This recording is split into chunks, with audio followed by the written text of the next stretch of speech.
names. I changed the order of the heads, though. Yeah, but they're on the auto cue, right? Hmm?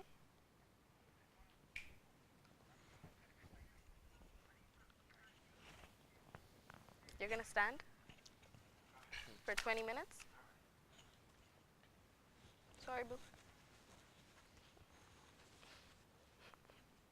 You're not wearing these.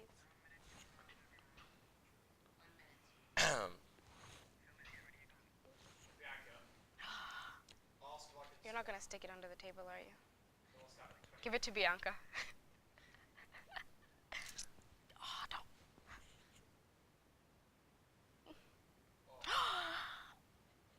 Did you see that? I'm not proud of my...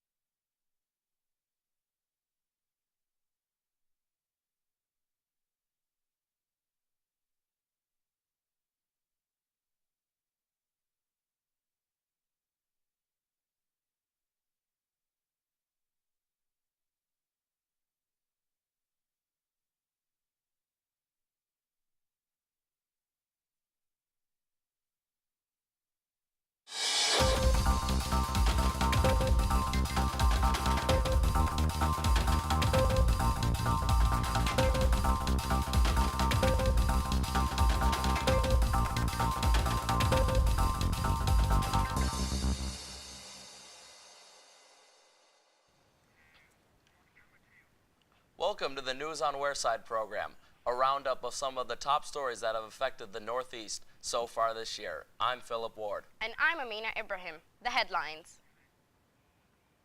Sunderland voted to leave the EU in the referendum, but in March this year, hundreds of people from the city joined protesters from across the Northeast to campaign against Brexit.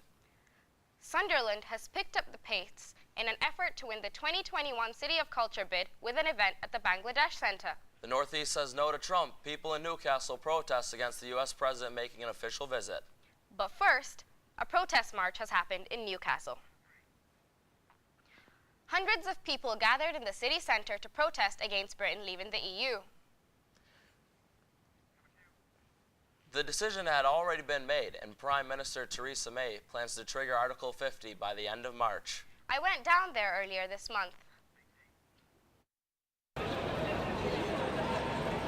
So we're setting off at 12:30 from City Pool, and we're going to march through Northumberland Street with our flags and our chants, and then we're going to regroup at Monument, where we've got some loads of different speakers there. I think even more people will be down at the Monument, to be honest. I think there'll be more people again there. Shout it here, Europe is welcome here. Today is showing we are united as one. Around 700-800 people have marched through the heart of Newcastle to say no to leaving the European Union. And yes, we love the European Union. We're not prepared to leave without a fight. Come from Kingston upon Thames in southwest London. I travelled up from Carlisle today. I'm from Germany, and I've lived in Newcastle for 28 years. Because I think it's disastrous for us to come out of Europe. It's sad, disappointing, and it will be very damaging. I'm angry that my rights have been taken away from me, and I didn't even get to vote. I always wanted to study in Europe. Well, it's my dream, really. And now it's just being taken away from me, and it's not right.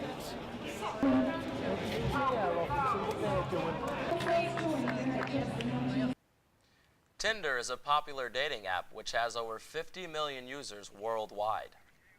The app was launched in 2012 and has changed the way modern teenagers interact with one another. Adam Wood has been looking into the dangers of dating on Tinder for teenagers. Meeting people, making friends more than anything. The way we meet people has changed an awful lot. We now use the power of social media and apps such as Tinder. Now, we've all heard the horror stories of these dating apps, but meet Liam, a 19-year-old who uses Tinder and apps such as Grindr and Hornet. Liam has met a few people from Tinder and other dating apps. The 19-year-old is from Australia and emigrated from the UK when he was 13. He explains how Tinder can be used to making friends in a country that you don't really know, but also it's probably not the most safest way to meet people to be more than friends. I met with this one guy off Tinder who was a few years older than me, but I'd only just got here, so I needed someone to show me around, so he said he would. And we went out for a few drinks, and then while we were out, I started feeling really dizzy, and I said to him, I think someone's put something in my drink. And so he acted really concerned, or so I thought, and he said, I'll take you home, and so he paid for a taxi and brought me back here. And I don't remember anything from the lobby upwards, and I woke up and I was in my bed and he was gone, so I don't know what happened. Anything could have happened, really. I didn't drink much, but I felt really hungover almost, so I probably was definitely spiked, but I felt violated because even though nothing could have happened, but there's still a high chance that something did happen because I woke up and in my bed, in my underwear, and he wasn't here.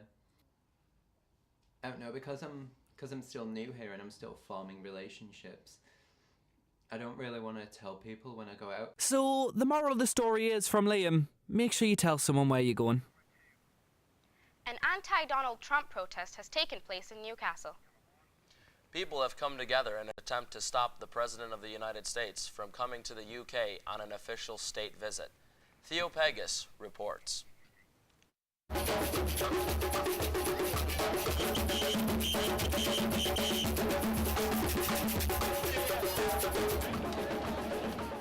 Hundreds of protesters gathered in Newcastle city centre to stand up to Trump and his policies.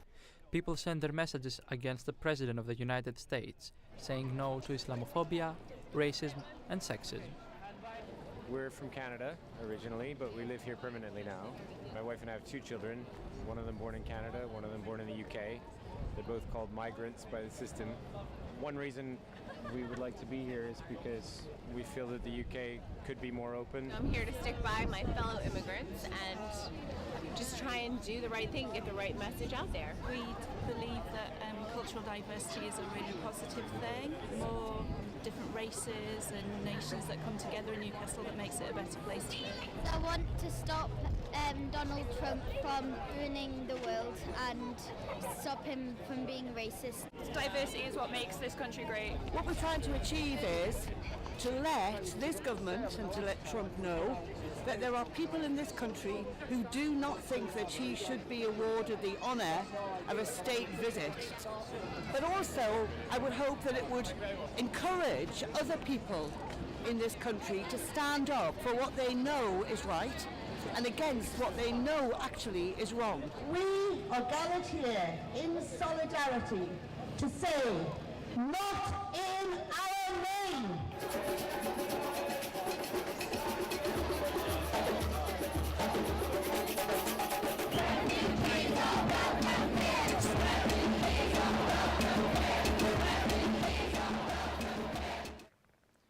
Member of European Parliament Paul Brannan believes the outcome of the EU referendum would have been different if 16 and 17-year-olds could have voted. Our reporter spoke to the Labour MEP. Do you think that the outcome of the referendum would have been different if 16 and 17-year-olds could have voted? Almost certainly yes. All the evidence is that the younger people were, the more they were inclined to vote for staying in the European Union, and that older people were more inclined to vote to leave. And that if the 16 and 17-year-old tranche of the population had had the vote, which is what the Labour Party argued for, then it would have made a difference, because at the end of the day it was very close. It was 48 to 52%. There was a relatively small club. I mean, it wouldn't be the case that all young people would have voted to stay, but the majority would have done, and it could have swung it. And so I think it's a great shame that young people aged 16 and 17 didn't have the vote. They've got, all things being equal, the longest future ahead of them, whereas the old, people over 80 who voted to leave the European Union, the demographics are such that they don't have much of a life in front of them. They're at the end of their lives, so they've taken a decision and then will be gone, leaving young people to deal with what many of us think will be rather a mess, and that seems unfair. But we lost that argument, and we're in the situation we're now in. As part of an attempt to reduce hate crimes in the city, a Stand Up to Racism conference has taken place in Sunderland.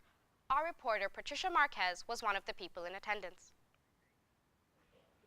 On the 2nd of March, the University of Sunderland hosted a Stand Up to Racism conference following the growth of race-related hate crimes in the Northeast.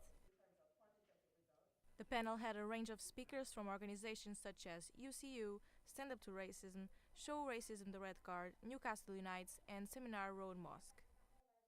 On December the 30th, Sunderland Echo released an article claiming that racist incidents in Sunderland more than doubled in the 3 months following the Brexit vote.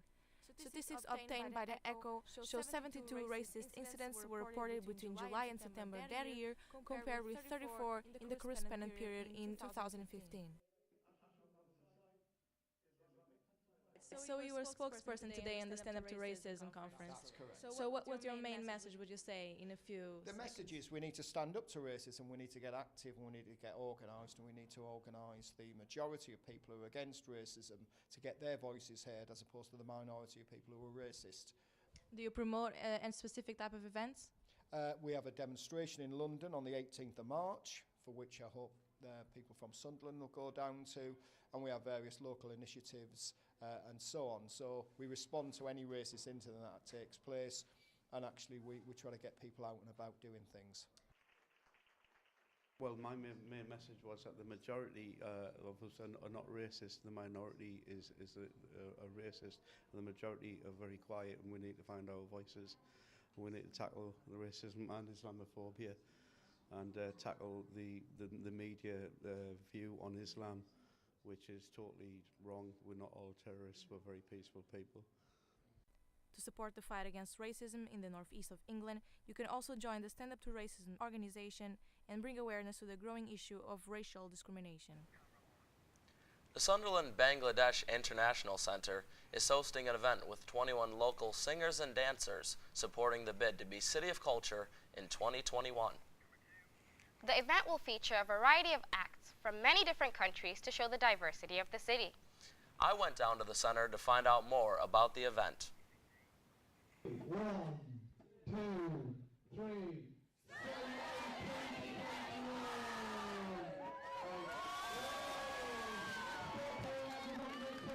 The Sunderland Bangladesh International Centre is in full support of Sunderland's 2021 City of Culture bid.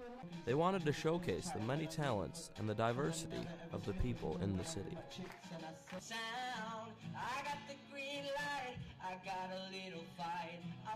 Basically, we had 21 different local acts performing, and also we had 21 different nationalities of individuals representing Sunderland and their local talents.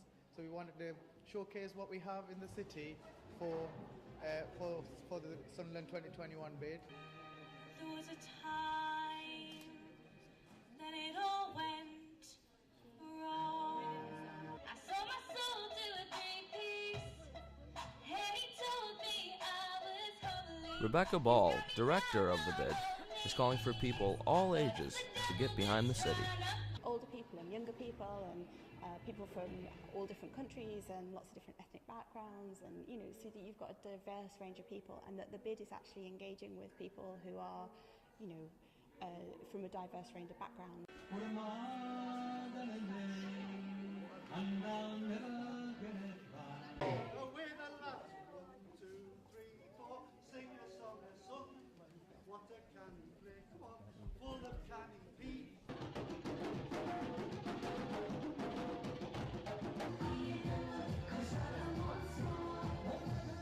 Philip Ward, News on Wearside.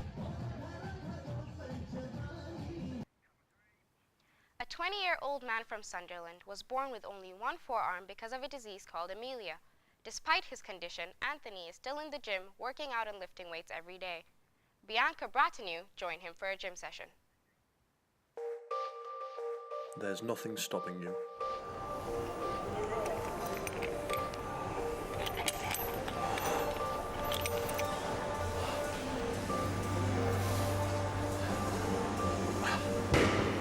If you put your arm behind your back, what can you do? You can't really do a lot, but you've just got to think outside the box.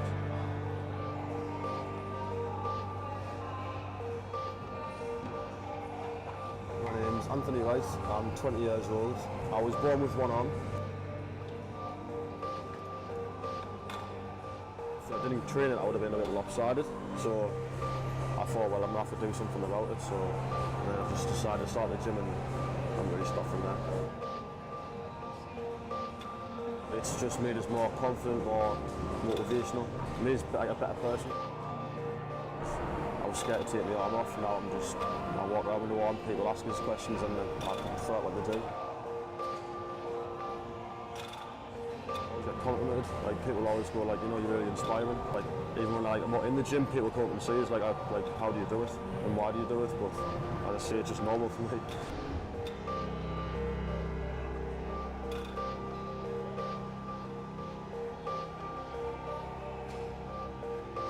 This was like secure, but as it gets quite sweaty, like the things like, but and that clamps in, so the end of it clamps in there, so it sticks in so I can't move.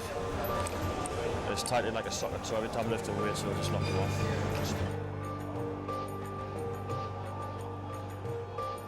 My mindset is I've got two arms.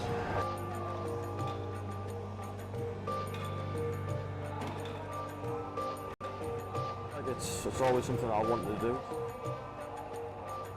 And if I can do it with one arm, why can't you do it with two? Local band Picnic have announced that their guitarist has left the group after a year of performing and recording with them.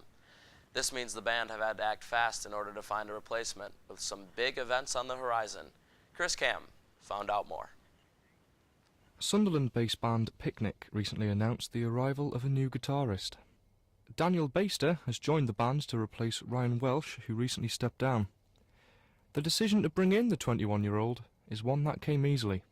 We've known Danny for a couple of years through university and through seeing him in other bands and stuff like that. So when it came up that we needed another guitarist to fill in, he was kind of the first person we asked. Right, I was over the moon, to be honest with you, over the moon. The decision of Welsh to leave the band left them with a small dilemma regarding the music that their former guitarist had left behind. I think a lot of the parts needed rewriting anyway, so...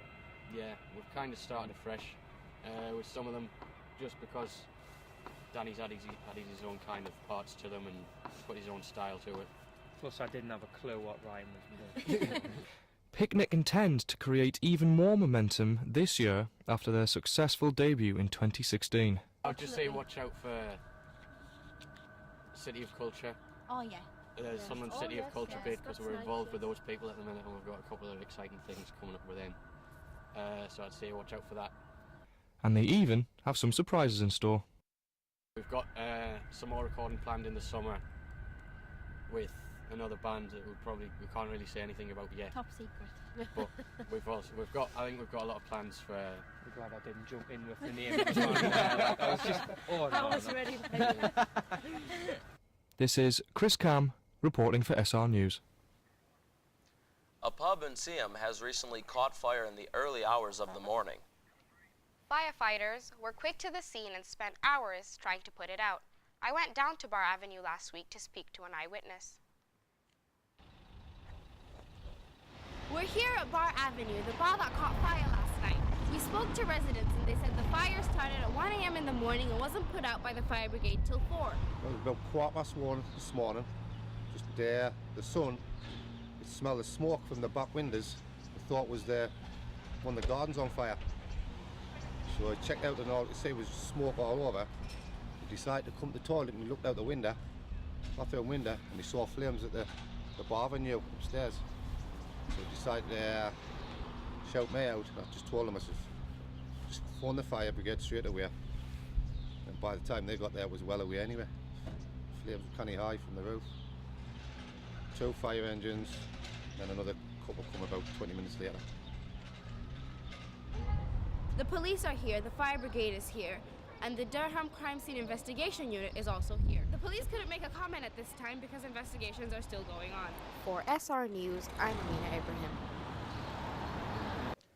A huge bike ride has been organized in Blythe for 22-year-old Jamie Hartley, who has a terminal illness. The event started to take shape after a Facebook post by his father. In the post, he asked for friends for a sidecar so he can take his son on one last ride. Our reporter went down and covered the event.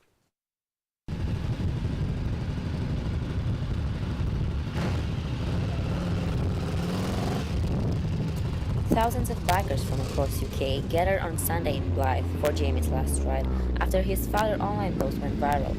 22-year-old bike enthusiast Jamie Hartley suffers from juvenile Huntington disease, with only a few months left to live. The thing he most loves in life, being on a motorbike, feeling the wind in his face. There's no easy way to say this, but essentially Jamie has probably 5 or 6 months left to live with us. So it was now or never. His dad wanted to give him his last ride. He made a Facebook post asking for a sidecar, but the support that was received was totally unexpected, with thousands of messages and shares. The event turned out to be a success, with over £5,000 raised for the family and a ride that won't be soon forgotten. BBC Question Time visited Sunderland this March and was filmed at Academy 360 in Pennywell. An audience of 150 were in attendance to question the panel. The principal of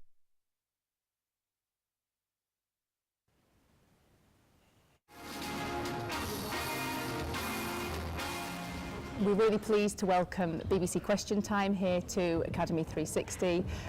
Many of you who know Pennywell and Academy 360 will know that the school has had quite a turbulent past. I think that having the opportunity to host BBC Question Time here in Pennywell shows that this school really has turned a corner.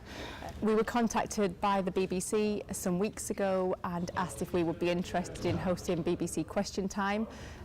Following the initial conversation, a technical team visited to do a survey, take measurements, look at our facilities here, and we were really pleased when they confirmed that they would be coming here. What you can see at the moment is the technical crew and the camera crew setting up for tonight's show. We are looking forward to welcoming panellists this afternoon and Question Time's presenter David Dimbleby. I expect that there'll be a topical debate this evening on many issues that are currently in the media, perhaps Brexit, perhaps yesterday's budget. It really is for the audience to decide what they want to talk about. So it's a wonderful opportunity to see a national show here being hosted on their doorstep. We hope that when they tune in to watch this evening, that they see that there are opportunities beyond Pennywell, in politics perhaps, because it's another great career option amongst the other careers that we promote here at the Academy. The viewers who will tune in this evening, I hope that they get a feel through the audience and what the audience say that local people really are passionate about topical issues that influence everybody across the country, and they have a voice that deserves to be heard as well.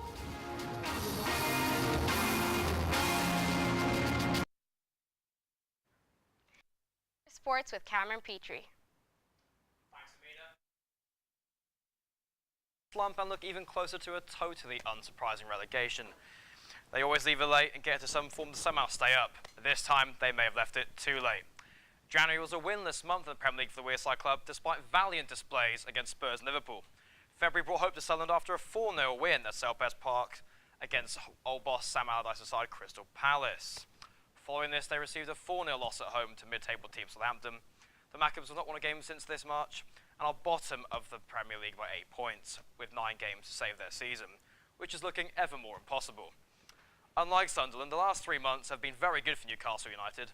The club have secured their return to the Premier League and achieved promotion as champions after they beat Barnsley 3-0 on the final day of the season, while the title rivals Brighton only picked up a point against Aston Villa. A season highlight for the club would be their 2-1 victory away from home at Brighton, their closest challengers for the title. Goals from Mohamed Diame and substitute Jose Perez completed the comeback, taking all 3 points. They also followed that with a 3-1 win at promotion hopeful Huddersfield Town. Newcastle will be hopeful the manager Rafa Benitez receives financial backing from owner Mike Ashley to help build a successful team. The most successful North East football team this campaign might well be South Shields FC.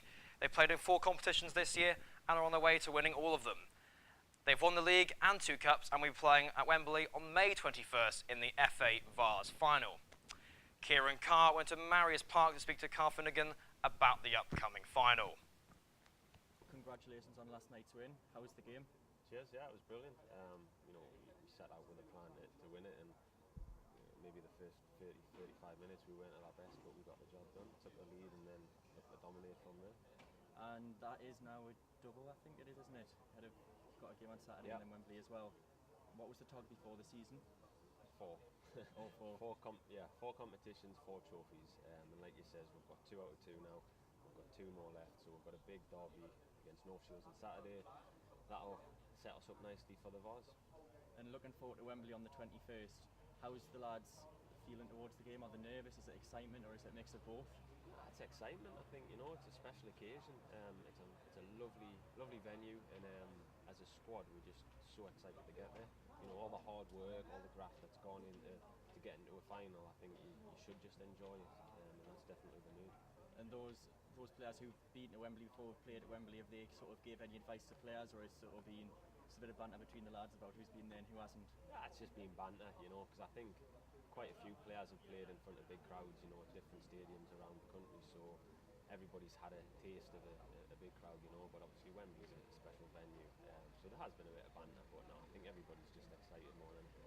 And for you personally, obviously being local, is it nice to come back after you've played in Scotland or where else and come back and play for South Shields and go to Wembley with essentially your hometown club? Absolutely it is, yeah. I played in the Scottish Cup final at Hampden, you know, in front of 60,000, and at that time, you know, it was a massive achievement for me, but I always had a dream of playing at Wembley. It was always something that was on my bucket list, and I think with my career going up to Scotland, I never thought it would really happen, so to come back to my hometown and have that opportunity was immense, and to get there is just top, you know. And the fans as well, I've heard there's a lot of ticket sales already for Wembley. It seems like they've really pushed and really kept you going as well. Yeah, the support has been absolutely outstanding, you know, from the start of the season being there, and obviously because we've won so many games and the momentum's built, and the fans have just came and we're at the position now where we've sold around about 10,000 for Wembley, which is absolutely phenomenal, and I'm assuming that's going to keep growing, you know, towards the game, so we're going to have a massive support there, and as a group of players we can't wait to put a show on. Well, best of luck, thank you very much. Cheers, thanks very much. Cheers, thanks. Cheers, bud. Moving on to Rugby Union. North East Elite Rugby Union club Newcastle Falcons had a great New Year's present with a league win over Bath, finishing 24-22 to the Falcons. This kept their Champions Cup ambitions alive. Both losses came in the European Challenge Cup, which seems to have ended their hopes of getting out of the group stage, after falling to defeats from French side Grenoble and Welsh side Ospreys. The month ended well for the Falcons after they picked up an away win against Newport Gwent Dragons in the Anglo-Welsh Cup, keeping silverware hopes alive. They beat Bath at home again, but in the Anglo-Welsh Cup this time. Falcons then lost to Sale away and then beat Northampton Saints at home. This was key for their Champions Cup hopes, which are becoming thinner by the game. Title contenders Exeter Chiefs condemned Falcons to a 36-14 defeat in Sandy Park, which has never been an easy place to get a win for any club. Falcons only played 2 matches this month after getting knocked out of the European Challenge Cup and the Anglo-Welsh Cup. Falcons lost to English and European champions Saracens 27-35 at home after having a late comeback crushed by Saracens. Crunch match with fellow Champions Cup position rivals Harlequins lost 53-17 away at the Stoop. Falcons Champions Cup hopes are now hanging on by a thread after back-to-back losses in March. In other sporting news, on Thursday, the 2nd of February, the Premier League of Darts kicked off its season in Newcastle Metro Radio Arena. The tournament's last 16 weeks, with the 16th and final week seeing the semi-finals and the final tournament being played. The tournament sees the 10 best players in the world of darts competing week in, week out to both survive relegation, which occurs in week 9. 2 players with the lowest points are relegated, and to qualify for the semi-finals. The main event of the opening night in Newcastle was a rematch of the 2017 World Final between newly crowned 2-time world champion and reigning Premier League champion Michael van Gerwen and former 2-time world champion plus 2-time Premier League champion Gary Anderson. The match ended in a thrilling, well-deserved 6-all draw, despite van Gerwen being 4-2 up at one point. Earlier in the night, Phil Taylor kicked off his final Premier League campaign with a routine 7-3 win over out-of-sorts Dave Chisnell. Raymond Van Barneveld had it all to do after being 4-1 down to Adrian Lewis. However, a string of missed doubles allowed Barney to take 6 of the next 7 legs to ensure a dramatic 7-5 victory. In the opening match of the night tournament, former Premier League champion James Wade defeated Kim Humbrakes in a well-contested 7-5 win, whilst Peter Wright rounded off the evening with a 7-4 win over Yele Clarkson. That's the sport. I'm Cameron Petrie. Now for the entertainment segment of the Now Show. Chris Hemsworth, Dave Bautista, and the cast of the new Avengers film have been in the Northeast. They were filming at Durham Cathedral with the film set for 2018 release, and fans of the film flocked to the cathedral, but they were not so much lucky in finding and seeing their idols. Little Mix have had a fantastic year so far. They've won a Brit Award for Best Single for their hit track, Shout Out to My Ex. The group, which consists of Jade Thirlwell and Perry Edwards from South Shields, are currently on a world tour for their newest album, Glory Days. South Tyneside Comedy Festival will be returning for a second year in the summer of 2017 as festival bosses try and emulate the success of the opening year. Acts already announced include Rory Bremer, the Mimic Men, the Geordie Rat Pack, Pete Furman, and it is expected that local comedians Chris Ramsey and Sarah Milliken will also be added to the lineup. Last year's lineup included I'm a Celebrity, Get Me Out of Here contestant Joel Dommett. And lastly, Cheryl has given birth to her first child. The former Girls Aloud singer, an X Factor judge, named her son Bear Payne. The father of the boy is Liam Payne from British boy band. That's the end of our News on Wearside program this evening with me, Philip Ward. And me, Amina Ibrahim. Thank you for watching.